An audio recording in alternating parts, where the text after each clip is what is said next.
Greetings and welcome back, Dark Horses. We have a special guest today. Hello.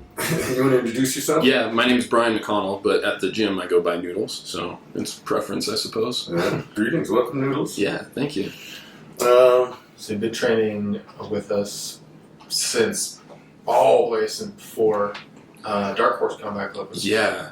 Back when it was Alchemy Combat Club. Yeah, correct. So I started with Alchemy, and then I'm not sure exactly what happened with that, but I guess like we kind of got absorbed into you guys. Like you guys kind of like got us in like a deep. That's a long story in and of itself. Yeah. But yeah. Jason wanted some help, and I started teaching Jiu-Jitsu and teaching him the business side of stuff, and yada yada yada. He moved away. It was certainly an exciting time, also a little anxious, I suppose. Yeah, I bet. Because it was one of those things where you could kind of tell something's happening. But, you know, mommy and daddy aren't telling you what's going on.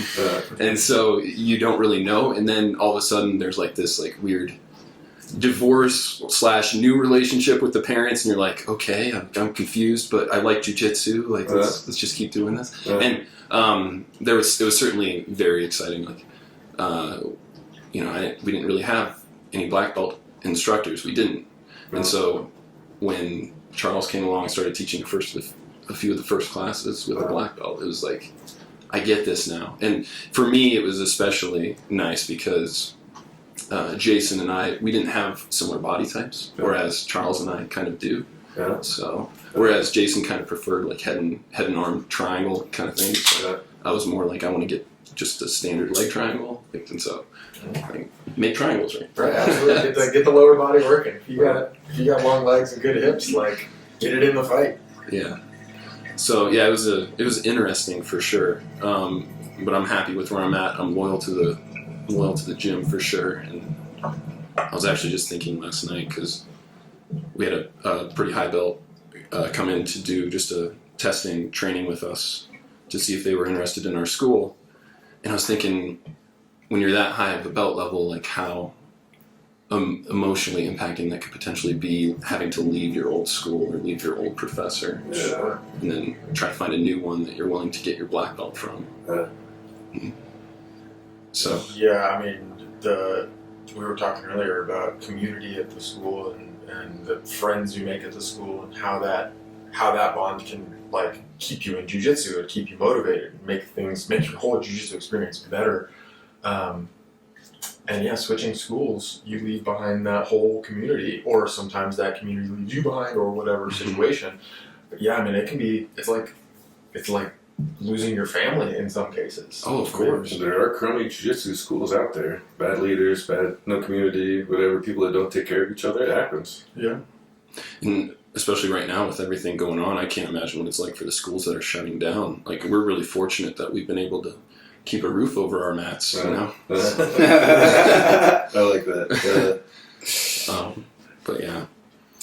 Anyway, let's get away from the dark stuff. First of all, I actually just want to say, one of my passions is podcasting. I love listening to podcasts. I love doing my own.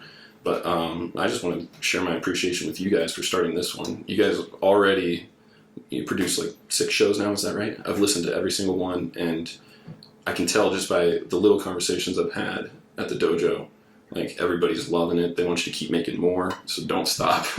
Just keep rolling with it. I've got snippets of conversation indirectly. I mean, directly also, but indirectly, people like saying stuff. I'm like, oh, they were listening to the podcast. Cool. Yeah. It's been fun. So like, not even hard to make. Sure. Yeah. Hanging out with people you like and talking about jiu-jitsu. Oh yeah, no problem.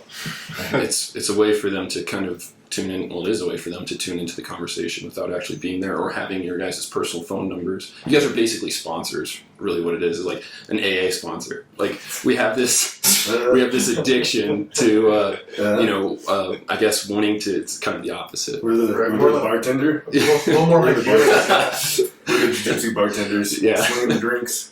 Yeah, exactly. Welcome in. Glad you're back. You want the usual? I got you. Absolutely. Yeah, you're trying this new drink. You're gonna like this. But it's like a health potion. Yeah, it's exactly that. Yeah, so. it's a little bit of both. A little bit of the AA sponsor because we're helping them through stuff and making them stronger, not breaking them down, poisoning them slowly. Mm-hmm. Yeah.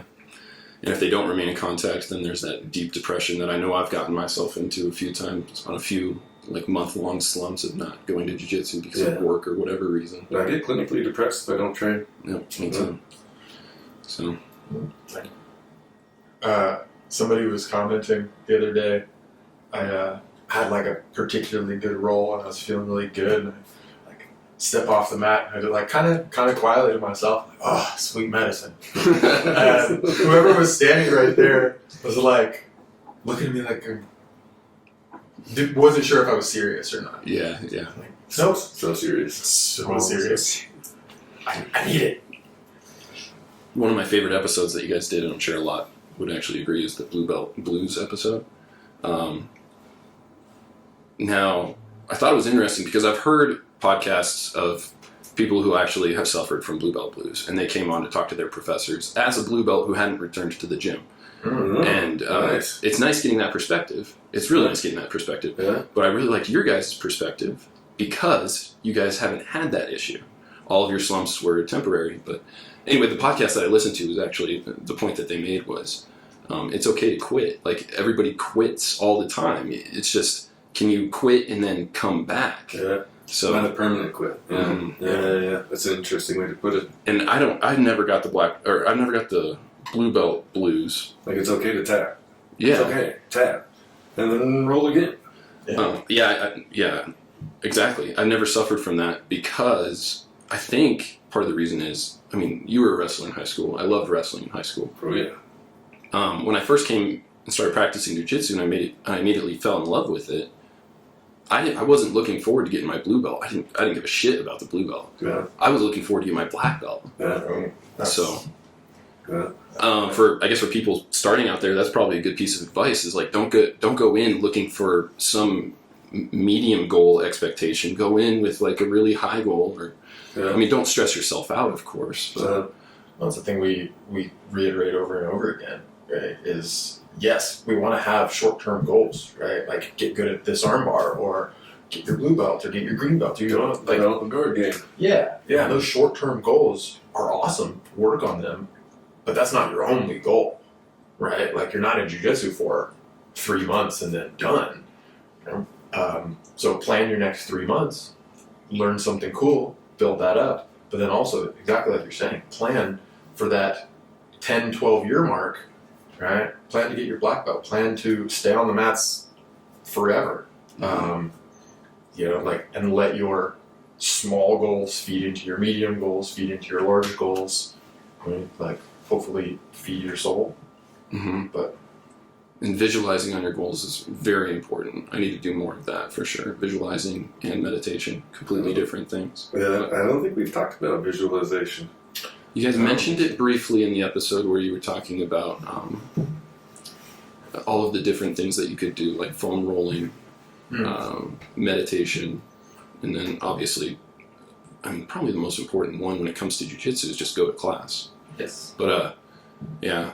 So I'm a purple belt now, so I don't have to worry about the blue belt blues anymore. Yeah. I'm actually genuinely worried, and I've actually had this thought. I'm genuinely worried that when I get my black belt, I'm going to have the black belt blues.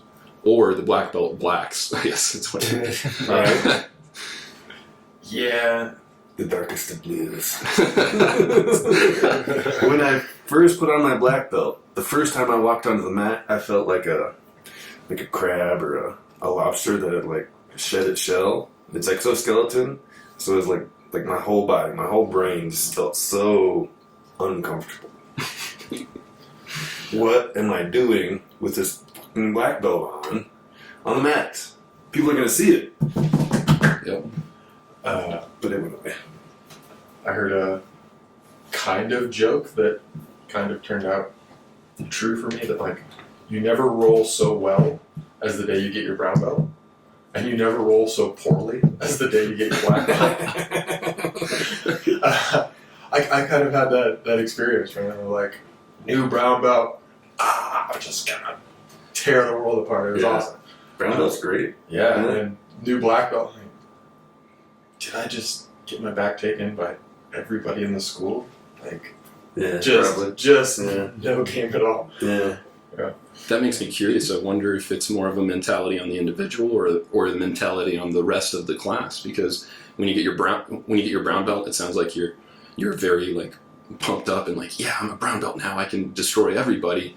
And then when you get your black belt, it's almost like imposter syndrome. Like, really, should I be here? Definitely. And then everybody else, syndrome, everybody else around you is thinking, oh, he's got a black belt now. We got to just bring it out. Yeah, fire all the guns. Yeah, for sure. There's definitely some of that. And if you're in your head just a little bit, your whole game gets thrown off. Mm-hmm. All that flow that you had, no flow. There's no flow. For sure.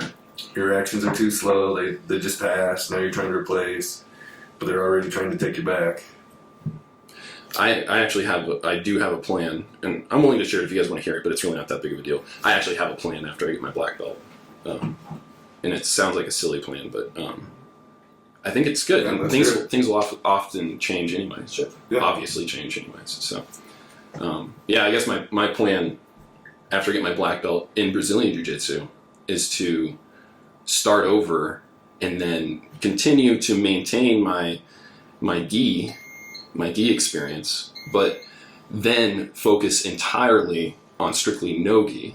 Uh-huh. And I'm obviously, again, still maintaining my gi training occasionally. But I guess if I were to break it up, like just make the ratio like 1 to 4 or 2 to 3 or something like that, Right. of gi to no-gi.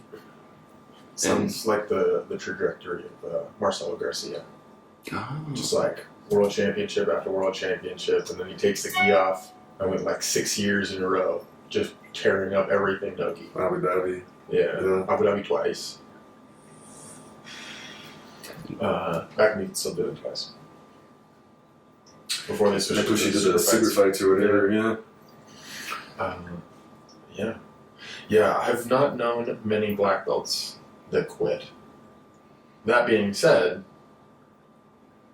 I know of some black belts that have quit. But it's so rare and so like counterintuitive. You invested a decade or more into that, like. I mean, I guess that is a fallacy, right? The sunk cost fallacy is a real thing, but at the same time, like, You're getting exercise. You're making friends. yeah, You're learning stuff. You're feeding your brain. yeah. The one thing I noticed after black belt was learning new stuff was a lot easier. I had enough other points of contact, and I spent enough time working my body out and training my brain in things that like were weird or uncomfortable or whatever. But like when I picked up new concepts and new techniques, a new guard game, it was way easier to add that back in. After black belt. Maybe brown belt, like I couldn't tell you specifically. But after a while, like the learning thing becomes a lot easier. So the last year or so, I've been focusing a lot more on leg locks, heel hooks, knee bars, like the whole thing. So a lot more no-gi. But it all kind of integrates in with all this other stuff that I'm doing that works no-gi. Even if I learned it in the gi or whatever, even if I learned it in wrestling in high school. Yeah, so I've been having a lot of fun no-gi, doing leg locks. Nice. Yeah. So that's my plan. But I like both, so I say do both. Yeah. Yeah, I mean, I think we were talking about it earlier. Having a balance, striking a balance between your various modes of training, that's really important. You don't want to get so focused that you can't finish a choke without the gi, and you don't want to get so focused in the other direction that like you have to slip to do all of your techniques. Yeah. And I mean, similarly, round out your game, right? Like, have some takedown, have both top and bottom. Have like, you can't hyper focus and expect results outside of that hyper focus. Right? If you do nothing but heel hooks for 2 years, you'll have awesome heel hooks. But that's probably it. Yeah, that's strike a little balance. That's actually another thing that I was thinking of as we were approaching this podcast is like, what is the best training method? And I know the answer, but let's save that because I don't want to spoil it just yet. I was trying to think about what is the best training method when it comes to jiu-jitsu. So like, I actually recently started training a white belt in my basement because he's going to be moving away soon, and we've been wanting to get him into jiu-jitsu for a while. And when he told me he was moving, I was like, fine, dude, we're doing it now. So you're coming over at 6 every morning, and you're drilling a little bit. It's not every morning, but and I was trying to think, looking back now, what is it that I would like white belts to start focusing on so that they don't make the same mistakes, if you want to call them that I made when I was a white belt.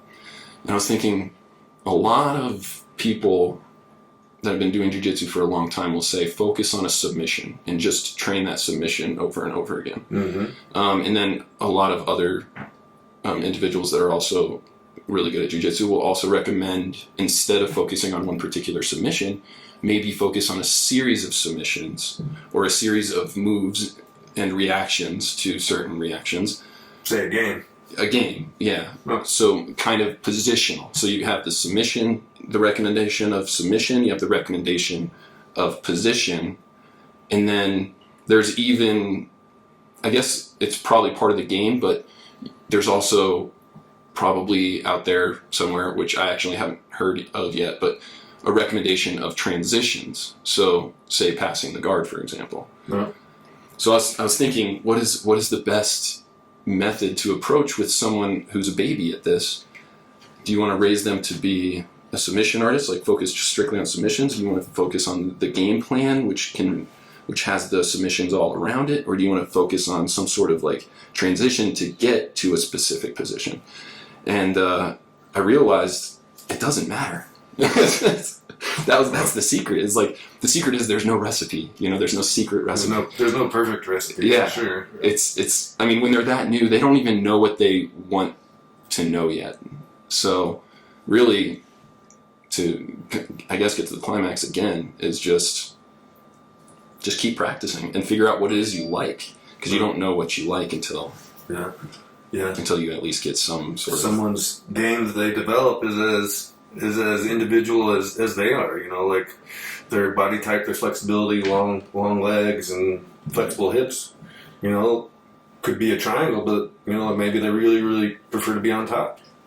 So the way that they see the world and the way they interact with problems or whatever, all comes out in their jiu-jitsu, right? And they got to figure out how they think about jiu-jitsu and how they want to process it and how they want to win a fight. So yeah, just kind of building off of what you were saying there, I think if I were to, and I do on multiple occasions, if I were to take a brand new person and start from day one and try to teach them how to fight, I think my process would be something like learn to survive, learn to control a position, learn to advance a position, and then learn to attack. Right? So I recommend for all of our new students that come in on the first day, Professor, what should I be drilling? What should I be working on? Side control escape and mount escape. That was my very first recommendation. And it's not sexy. It's not like, I don't know. It's really cool. It's fun to finish a choke, right? It's really fun to finish somebody out. But you only get there like randomly if you're not kind of controlling the flow. Right? So I recommend learn to survive, learn to get out of bad positions, right? And in so doing, right, learn to be patient, learn what the game's all about, toughen up your eyebrows because people are going to scrape on. Right? And then once you have that where you feel like you can take a breath in the fight, then start learning to control a position, right? Like, how do I make sure my partner isn't just running away from me, or we can start working on like isolating a limb or isolating a joint. And then as you go, advance, right? And here's where I like to throw in like combos, more game. Saying like, well, there's not a right way to get to the mount. There's 95 correct ways to get to the mount. Which one or 4 do you want in your game? Right? And then go back to the same method you did for your survival pieces and do it again, but with a different, right, with your advancement or your attack. So yeah, I think I've seen that as a very solid kind of foundation advancement I love that. I love that so much. Yeah. But yeah, I mean, I 100% agree with you that it's up to the individual, right? Like, I replace guard all the time. That's my go-to from the bottom, right? Some people really like to come up into the double from their side control escape and then play the top. That's a great escape, right? Not my favorite, but that doesn't mean it's bad or wrong or not helpful. There's not one answer. I love that breakdown of it. I'm such a note-taking. The Ibero, the BJJ, their book that they had, white belt was all escapes. Mm-hmm. And then it kind of built up from there, and like brown belt was passing. But like before that, you're going to be stuck in a lot of bad positions. You need to have some answers. If you're rolling with anyone, like if it's just you and your buddy in the basement, like you guys can open it up a whole lot. But if they're rolling with other people, man, they got no escapes. Yeah. And I'm very glad you said that, because the very first class that I did with him was armbar triangle set up from guard. Right. And that was just to get him hooked. That was just like a little bit like that. Here's your sample drug. Yeah. Now that you're hooked, If they're iffy at all, set the hook with a couple submissions. Yeah, and then once you do hook them, the second class was, we're going over side control escapes. And here's the two that I like most that work 80-90% of the time. Yeah. And I want you to focus on this. And then the next class after that was mount escapes. And You went deep down into the whole side control. yeah. The hard one. That's- Wow, so much easier to escape. Yeah. Grab an arm, drop a Oddly foot, enough. roll over. We got it. I think part of the reason with that is because, Eric has mentioned it before, mount is just inverted guard. That's all it In is. space, they're the same thing. Close guard and mount. Yeah. That's why I love getting triangle from mount, because they can't posture up. Like, you're posturing up against the earth. Good luck, bro. So, Absolutely. but yeah, I love that. Control, then advance, and then attack. What was before control? Escape. Survive, yeah. Okay. Escape. Escape. Survival first, escape second. But, yeah. Yeah, that's true. Right. I mean, like, can you just keep your hands up by your neck, keep your elbows close to your ribs, and not spaz out? No. Absolutely not. Not at first. Not at first. Uh-uh. Not at first. No, you gotta grab their gi and push them as hard as you can. Yeah, and never let go once you get that grip. Don't let go and don't stop pushing. Or possibly pulling. But mostly pushing. Yeah. Yeah. Just offering that arm bar. Like, Oh, yeah. Yeah. Yeah. It's interesting. We were talking about, like, not being terribly attached to winning after a while. And I think it's related to that, right? In that at first, you don't know. You don't have any sample of information to draw from. So, right, your lizard brain just says, get this away from me. Someone is squishing you and making you feel severe pain and setting you straight into panic mode. Right. Everything in your brain is like, I have to make this stop somehow, anyhow, right now. Yeah. No. And then after a while, or a long while, right, you've been squished so many times, your sample size is so big. Okay, I'm squished again, and I didn't die all of the 1 million times before this, so I'm not going to die now. And, okay, so what do I do? What's the next thing? But with a small sample size, when you're new, right, it's your samples are like big spikes. A screw up is a big screw up, right? And it really stands out. Or similarly, your victories seem like really big victories because of the That was the only one ever. Right. That thing. of the 2 times I did this, one of them was a win. Yeah. And so like after a while, you get the big enough sample size. It's like, okay, 10,000 wins, 12,000 losses. Right? 8,500 times getting tapped on this, and 8,500 times tapping somebody on this. Right? But which one of those 8,500 is special? Which one is your make or break? Not one anymore. Right? We start looking at big trends at that point. Yeah, I suppose it sounds a little nihilistic, but yeah, recently I've gotten to the point that, you know what? I kind of suck at jiu-jitsu, and that is okay, because it's not about being good at jiu-jitsu, it's about getting better at jiu-jitsu. Right. And I suppose it sounds kind of dark, and I don't know if this is necessarily an excuse that I'm making in my head or not. Probably an excuse. I have been trying to figure out why it is that I'm not very good at the submission game, and I think it might be because I like positions more. So now this is just me doing some self-analysis, and again, it's probably an excuse, but if I were to get in a fight, the ideal position in a fight for me, just thinking about it, would be to get the back and like just have good control so they can't hurt me. Maybe get them in a rear naked if I really need to. But then I started thinking, if we were in a real serious self-defense situation, which I personally have never really been in. I've been in fights with my brother, and I've gotten shoved down a few times in Denver, and it never really escalated. But if I were in that serious situation, would I really want to get a choke on somebody?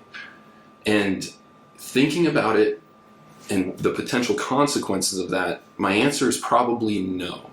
Because, yes, you can get someone in a rear naked, you can choke them out, and then you can be safe, but they could have a heart condition. They could have one of those what's this little electric heart pacemaker. They could just have. They could just be really drunk. Yeah, they could be really drunk. Of course, they could have like some weird blood clot in their brain already, and this could just be this one rear naked choke could be the catalyst that could potentially kill them, and then at that point you're a murderer. So, and you don't want that to. You don't want to be training jiu-jitsu in prison. It's not quite that cut and dry, but staying off the dark subjects. yeah, it's a good. Training jiu-jitsu in prison looks a lot like saving your butthole.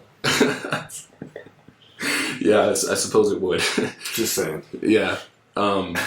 So real good at your back escapes. Yeah. So let's prevent that. Jiu-jitsu is a lot about prevention. Let's prevent going to prison. So what is the ideal situation in a legitimate street fight? Personally, I'd want a good controlling position without having to resort to choking them out or breaking their arm if I can help it, because they could be a really good person. They're just having a bad moment in time. We all have bad moments. Can we talk about your submissions for a second? Sure, yeah. We can talk about the self-defense thing, but it sounds like you have a lot of barriers to hurting someone in your mind, and that's probably the big thing. You really, really don't want to hurt your partners, which is excellent. You really, really don't even want to hurt someone on the street that's literally trying to hurt you and possibly your family, possibly kill you, and your first thought is to not hurt them, which is awesome. I mean, you're a good person. Well, it's nice to hear.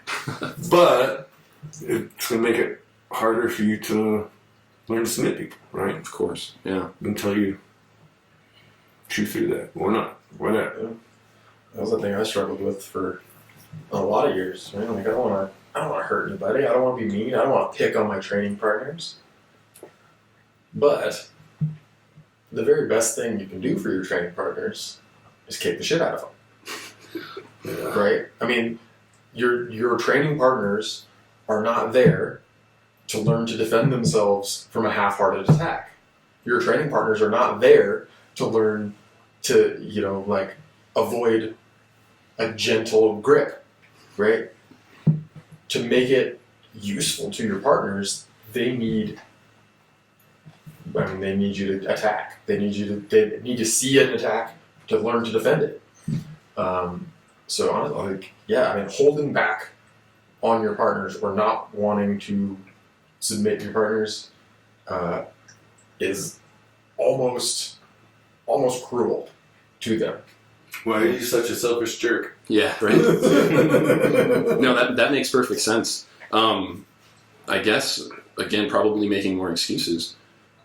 I like rolling, and when a match ends in 10 seconds because I got an armbar or something, of course you can slap bump, go again. Yeah, you will. But I enjoy that progression. Like for whatever reason, I think some people really like the fast knockout. Here in the Western civilization, we're all about like go get them, go big or go home, finish them in a couple minutes. But there have even been talks of fighters who have finished a fight that they've trained for months for in seconds, and then they had to go beat up some dude in a bar because they felt like they didn't get that aggression out. Yeah.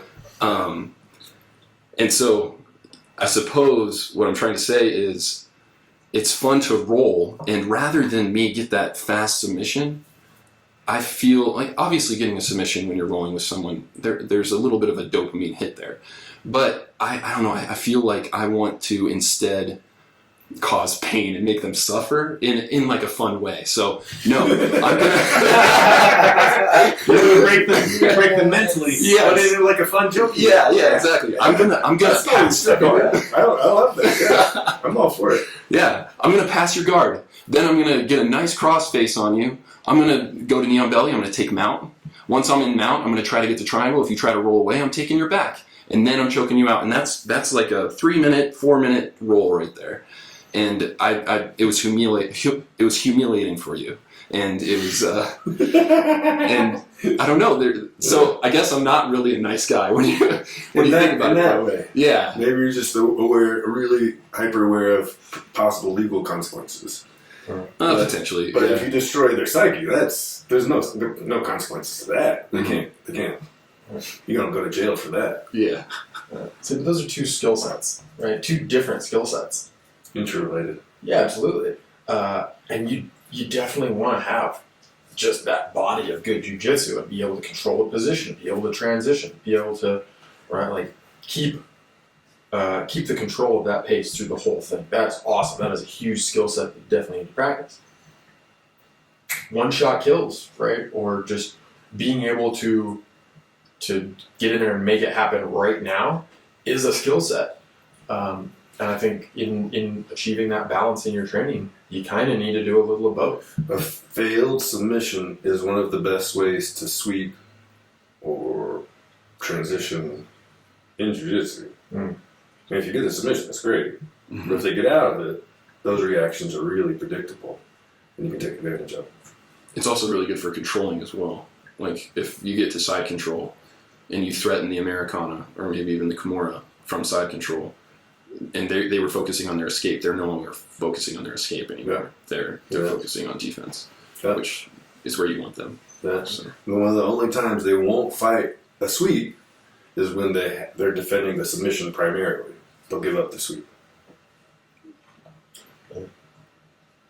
Yeah, I kind of got it in my head at brown belt. I'm like, oh, everybody is better than me now, and they're going to continue to attack me, and they're not going to let up.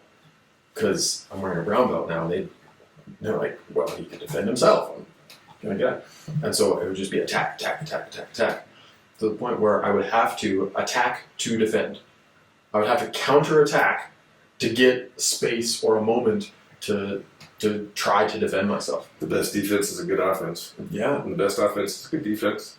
Right. Both work. Yeah. You gotta attack your partners. You gotta come with those submissions, and sometimes you got to come with the short ones to get yourself a short amount of time and move into the next thing. That's really good. I like that, and it's one of those things I knew all along. Like you do need those one-shot kills. You can't just rely on. Like if I were in a street fight, I wouldn't want it to last 4 or 5 minutes. A deck of cards without any aces isn't a very good deck of cards. That's a good point. Yeah, very true. That's good. So. Yeah, I mean, how are you going to get famous if you don't have like a signature thing? That's true. You got to come up with a crazy name, right? Yeah. Right, and like almost nobody's signature thing is a sweep. Shotgun, but right. No. No, you're right. Yeah, people in Western civilization, they like that. They like that one shot kill, take them out quickly. The finality. Mm-hmm. It's big. It's symbolic of the hero's journey. Like, oh wow, you just completely destroyed that. It's a symbolic death, right? Mm-hmm. Yeah. Interesting. Which actually kind of has me thinking about like when you said earlier that black belts that have quit. Like that, something about that depresses me because that's almost that's a based off of the hero's journey. That's like a form of hero suicide in a way, like turning to the dark side. Mm-hmm. I mean, obviously they're going to be reborn as a new hero in something else because for whatever reason, if you're going to quit jiu-jitsu, there better be a better drug out there that you're Hopefully it's not an actual drug. Yeah. I'm sure that's happened, but Okay. we're staying away from the dark side today. So. Oh, okay, sorry. I'm making a I joke. keep forgetting about that. I'm making a joke because this is interesting. So whatever. Yeah, I mean, and I think it's more pronounced when a black belt quits. But I should think of the reps, think of your technique, think of what you learned, and what good that learning could do to your training partners. Right? Even if like it was your first day and all you know how to do is bridge and roll. Right? But like you got that good bridge, you're taking that experience away from the rest of your team that could use it. Right? And it's significantly more pronounced with the black belt where they have that depth of knowledge that is now not going to get passed on. That's not going to help anybody else out. Italian food would suck without noodles. Not the same thing. There's still pizza. Yeah. So I see what you're saying. Yeah. You want the noodles. Yeah. You need some noodles, you know? Mm-hmm. Yeah. Dark horse wouldn't be the same without noodles. It wouldn't. One of these days, I hope I get promoted to buttered noodles. Like, I'm just so slippery. No one can hold on to me. You know that gets short to butters, right? Oh, whatever. Speaking of, I don't think I know. Where did the nickname come from?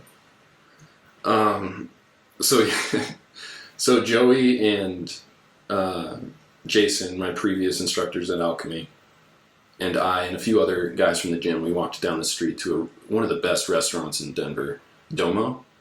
It's a Japanese restaurant. Is that the one with the Aikido school connected to it? Yes. Yeah. It's beautiful. Go check it out if you haven't eaten there yet. One thing that I love about the restaurant, not to get too off topic, but it's very beautiful on the inside. They've got a lot of like authentic setup there. It is connected to a dojo with like a little museum there, and they have really good food, and they donate a lot to charity. So nice. That said, yeah, check them out. But we were there, and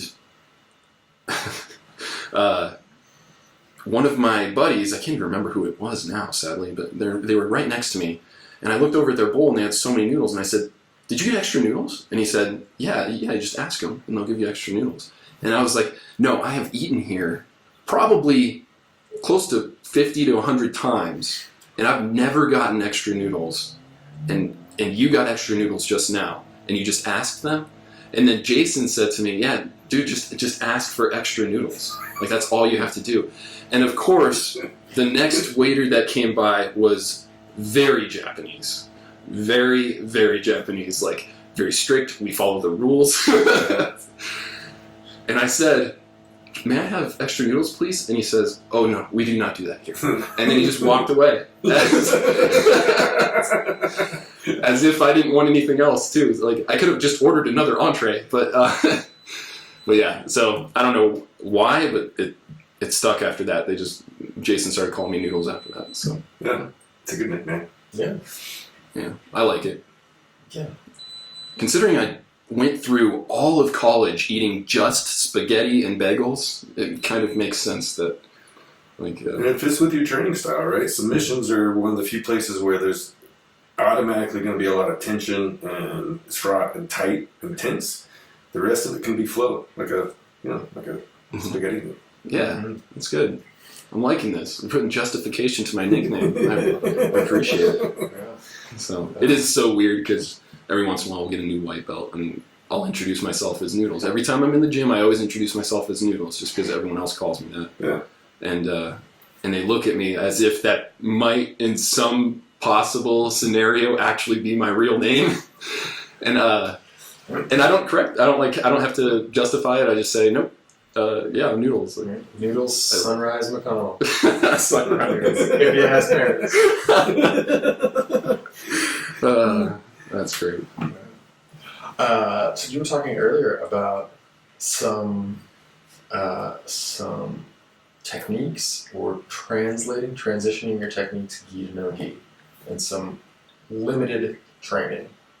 So how do you go about limiting your training so that it is helpful to you? I suppose well, let's just get this out of the way. Whenever we're drilling a move, I drill the move. You know, whatever move it is that we're learning. If it's a cross collar choke, I'm still going to practice the cross collar choke. But then immediately upon sparring, I suppose it's kind of a mental block for sure. It certainly is a mental block. But during sparring or rolling, I will purposefully not grab grips, especially the collar one. Like the collar one is such a controlling grip. It is. I will purposefully avoid that one because I almost feel like it's a cheat code or something. And I guess what I mean by that is, again, back to the self-defense scenario in real life, chances of you getting in a fight with someone in Colorado half the year wearing a coat is not likely. So they're probably going to be wearing a t-shirt. If you're lucky, they'll have a tie on that you can choke them with. But they're probably going to be wearing a t-shirt, which is not representative of the gi. We all know that if you try to get a collar grip on a t-shirt, it's going to break. There are options where you can like roll the t-shirt up in the back and then grab that as a handle. You can just grab the two sides and cross them over and choke them out. Absolutely. Once. Multiple times. I don't know. Dude, this is my favorite shirt. Was. Yeah, exactly. Was. When you wake up, you can go buy a new one. So the chances of me getting in a fight are already pretty slim. The chances of me getting in a fight with someone who has their shit put together and is walking around clothed like a regular human being on a hot summer day without a jacket is also a little bit more likely if I were to get in a situation. Or less likely, I suppose. What's probably going to happen sometimes for some people is there's going to be a dude that's just completely being rude because he's either drunk or methed out and he wants to get some aggression out because he doesn't have the nice little training facility that we have, the sponsors that we have. And so he's gonna come at you. So like think of like back in like 2015 when they had the whole bath salts thing and people were trying to eat each other's faces and like there was just a lot of naked meth attacks, like naked dudes just charging, just all over the place. Yeah, just naked. Like when someone's attacking you naked, trying to eat your face, you don't have that collar grip to rely on. And so, you have a groin grip. That's true. That is very true. Bryan ball grabber McConnell. Yeah. Grab the noodle. Yeah. Right. That's good. It's one of those nicknames that only takes one time, and then it'll stick for life. That's weird.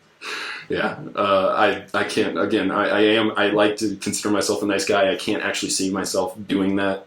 One, because like, get your hands dirty, but no, that's just mean, man. Not only are you taking them away, but you could potentially be taking their future generations away too. Anyway, yeah, let's get off the ball.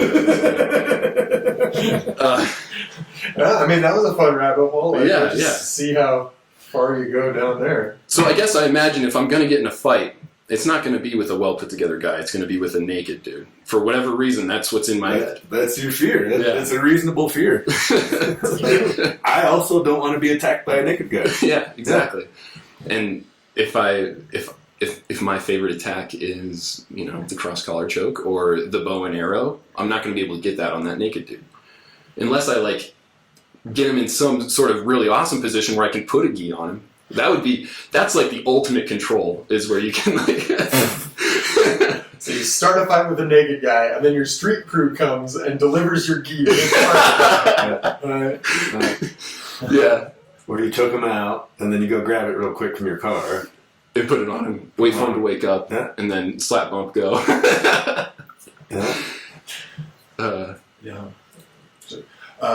So you're working on not using gi grips, but in the gi. Correct. Okay, and so we were talking earlier, I just had an idea. Most people have a collar grip corollary on the top of their head. Oh, just grabbing some hair? Well, you don't. I don't. I said most people. You do. Oh, yeah. I had that long. I could control your posture with one grip. That's true. And honestly, use your little sloth hook and break their head down. Got great control. I bet you could get on top of the average person, naked or not, within 10 seconds. 90+% of the time. I like Pretty easy. Yeah. I would certainly hope so. I bet. I'd put some money on that. Yeah. Well, too, that's the other nice thing about jiu-jitsu training, right? Is it's not. I mean, certain times it's always going for your favorite thing, right? Always going for your whatever thing. But there's also, just like I said, once you get a big enough sample of what the possible scenarios are, you just adapt, right? Think, okay, this naked guy is charging at me. There's no gi, so I'm not going to even try to grab it. I'm going to do the first thing that comes to my head with, what's happening. Right, and so that's where, like, that challenge, limiting your training, saying, okay, well, I'm not using gi grips. I'm being able to control. That's where that comes in, right? And then you just adapt. You can't make a plan for everything, but learn enough jiu-jitsu, you got a plan. The plan is jiu-jitsu. Yeah, I actually do think that is the answer to almost all of our problems, is just keep practicing. And if I really want to do that during rolling, that's fine. Whether or not I'm going to get better or not, I don't really know. But if I just keep practicing, I'm naturally going to get better. You will get better. Yeah. And so, I mean, I can do that if I want in the gi, but maybe I should just start going to, as a simple answer, just start going to some no gi classes too. Like, that's certainly an answer as well. Yeah. I mean, it's pretty simple. It's one of those things where it's like simple but not easy, I guess. Sure. Now, that said, one of my favorite challenges lately has been to wear the gi, but go against someone who took their gi off and practice. So they have all of these weapons at their disposal. Yeah. At their disposal. And I sadly do not. Like, I can still, like, maybe grab my collar, but I even turn that off too. But that's a pretty fun challenge if any of you out there are interested, because the cool thing about gi and no gi, the cool separate things about them is they come from the same world, but they're different. The same, but different. It's nice because when I first started training jiu-jitsu, I had that option in my head of, like, do I want to train in the gi or do I want to go to a no-gi school? And I chose the gi because putting on that heavy jacket and then rolling around with people it felt like there was a lot more work to it. Like, with the gi, it's heavy, you're sweating more because it's heavy and hot, and sometimes you get, like, that gi wrapped around your face and you can barely breathe, and you already have, like, a 200-pound dude on top of you. So it felt like more of a workout, but as I started getting better and better, I realized that they're both great workouts for different reasons. With the gi, it's a great workout because, like I said, it's heavy and it's claustrophobic almost, but you're not moving as much. It's slower. There's more holds and pauses and then setting up a move to a sweep. Whereas with no gi, yeah, you feel like you can breathe better. You feel like you're more aerodynamic. But because you are more aerodynamic, and so is your partner, there's a lot more movement. Way more slippery. Yeah, way more slippery. Harder to establish control. It's way faster paced, I suppose. So they're both wonderful worlds. I think it's kind of, looking at it now, it's ridiculous to kind of get caught up in this idea of, am I going to fight a naked guy or not?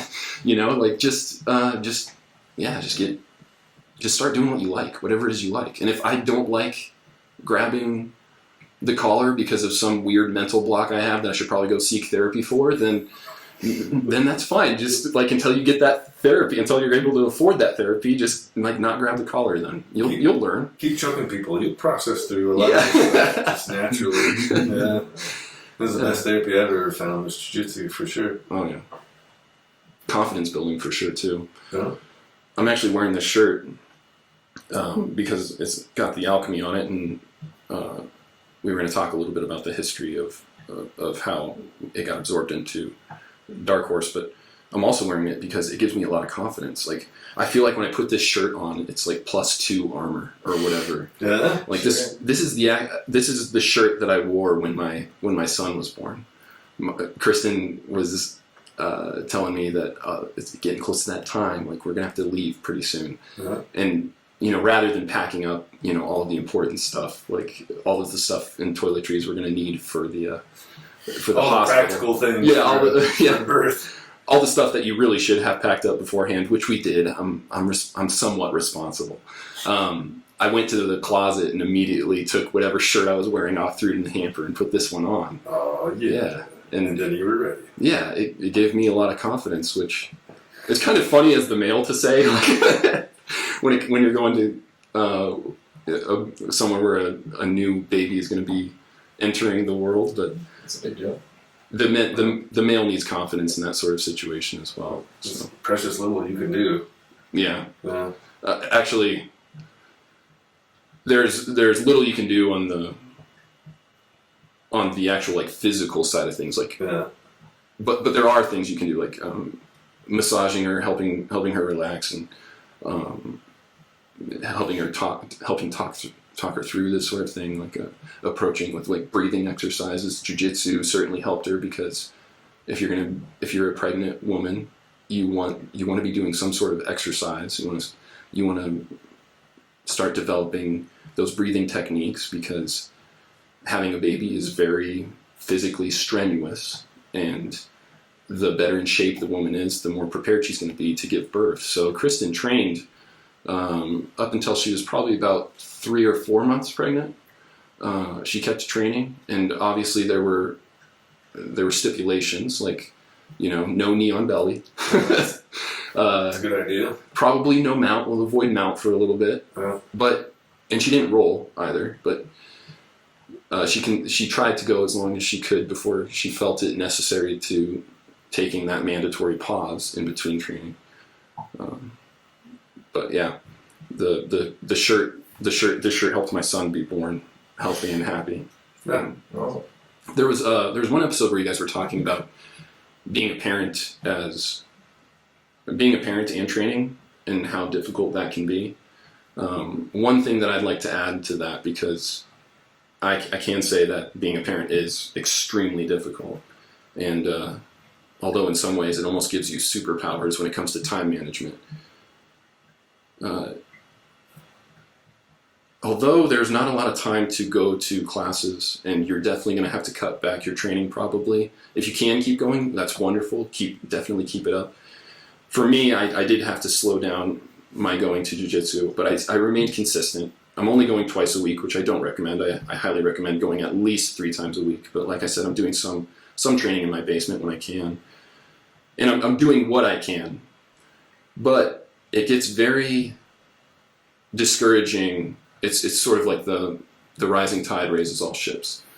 It gets frustrating, because you're almost like blaming this little one, like, for not being able to do your drug that you really like. But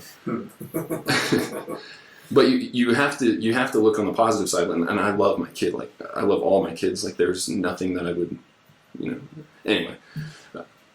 So one thing that has kept me going, I suppose, just to cut to the chase, is knowing that being good at jiu-jitsu and remaining consistent at going to jiu-jitsu is going to set a good example for my child. And the better I am at jiu-jitsu, then the better parent I will be just overall. One thing that I also look forward to is, with my son specifically, he is certainly interested in jiu-jitsu already. I can tell. He loves wrestling. He loves beating up his sisters. And so another thing that keeps me going, as difficult as it is being a parent, is knowing that my son is, more than likely, I can't see it not happening without pressure from myself, is going to be a blue belt, probably around the age of 16 to 18. He's going to have his blue belt. And I didn't have my blue belt until I was like, 28? Almost, I think it was like 28 or something. I can't remember. No, I was almost 30. Anyway, that's a pretty good head start. That's more than a decade that he shaved off from him getting his blue belt. And that just makes me really excited. That's evolution right there. That's my son being better at the age of 18 than his father was at the age of 18. So, if you are struggling with out there as a parent, that's just one thing I want to put out there. It's like just keep going. That's keep training. Set a good example for your kid or kids. Mm-hmm. That's a good one. Yeah. Get that time management stuff. Make that time for yourself so that you can be more present with your kids when you're with them, right? Mm-hmm. Give yourself that drug, or on the other side, that therapy, so you can work out the stresses of the day that build up. And then when you go back home, you're going to feel a lot better. Do those things that give you confidence. Mm-hmm. Right? Being around your kids in a confident state is an amazing example. Helps them be confident in the world. And another piece of advice, if you can, and you haven't already, get a small mat set up in your house. One, it's great if you can, just drill the simple warm-ups if you don't have a partner or whatever, but you can also get a dummy. I know there's a lot of like naysayers who say, don't get a dummy. I have a dummy. I love my dummy. His name is Hufio.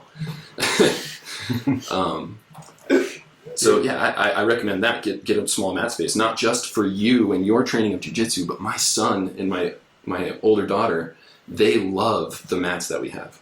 I work in the basement now because we're working from home. Play place. Yeah. Exactly. Walls. Exactly. And in the basement is where our mats are. And they want to come down while I'm working and play, but I have to tell them no. They want to play on the mats.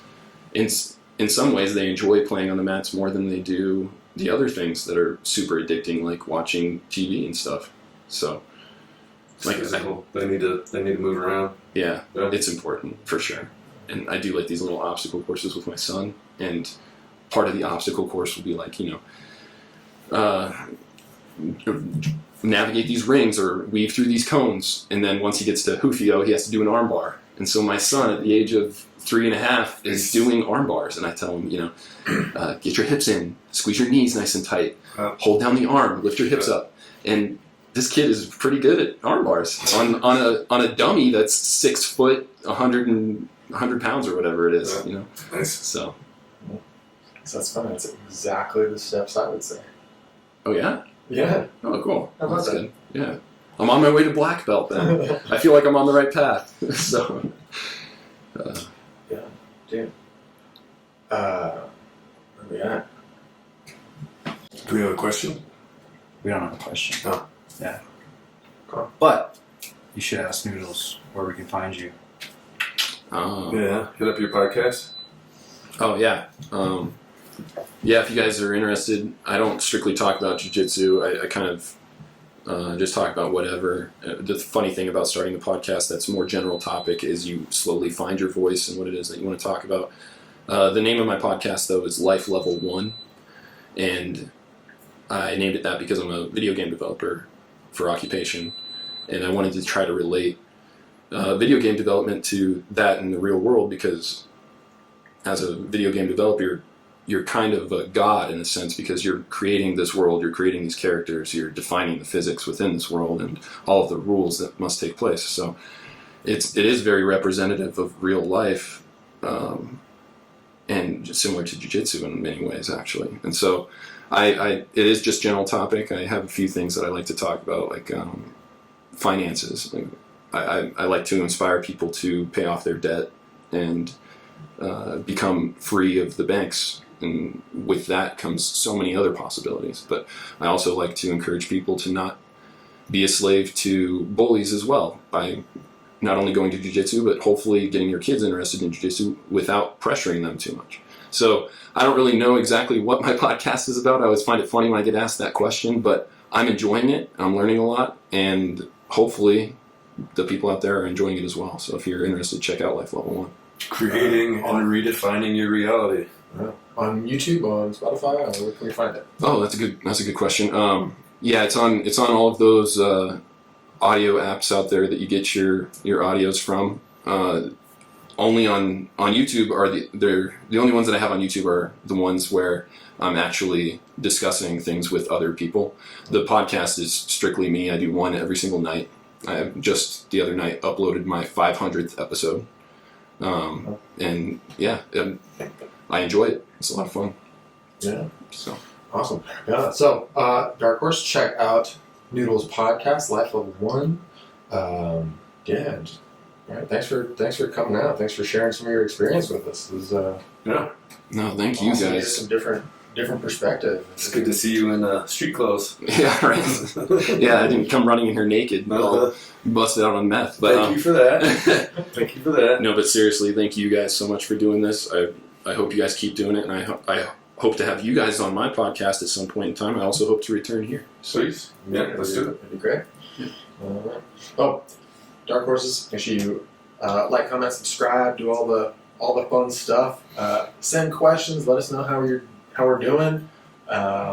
Share this with other people. Yes, and then come to class.